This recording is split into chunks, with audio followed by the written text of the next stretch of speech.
Well, moving on. A coalition of civil society groups has made a renewed call for the domestication of the Violence Against Persons Prohibition Act of 2015 and the Child Rights Act of 2003 in all states of the Federation.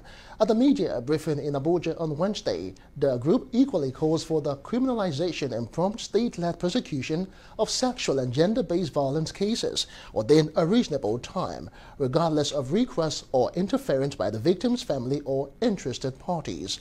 Galaxy's Godfrey Ishomage reports that 17 years since the passage of the Child Rights Act at the federal level, 11 states are yet to adopt it, while in the case of the VAPP Act, 21 states are yet to adopt it.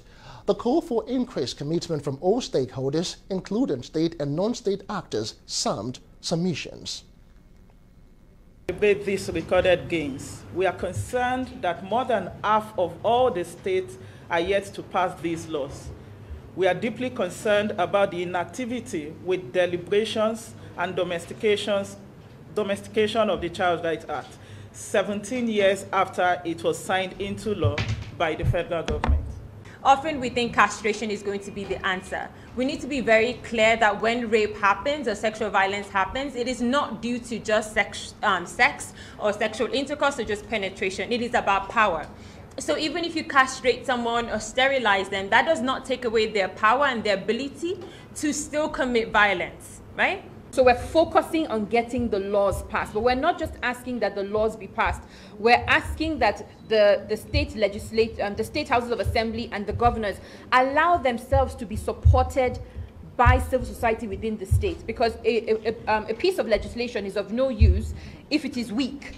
Gender-based violence before now has been something that people had done effectively with impunity, and it seemed like nothing was happening. So now we're seeing a lot happening from there. There are efforts from the Ministry of Women Affairs to collect data, and we're happy to work with the Ministry of Women Affairs. And one thing we're happy she's doing is she's trying to cascade it to the states. You're watching the news on Galaxy Television. It's now time to track stories making headlines from the international scene.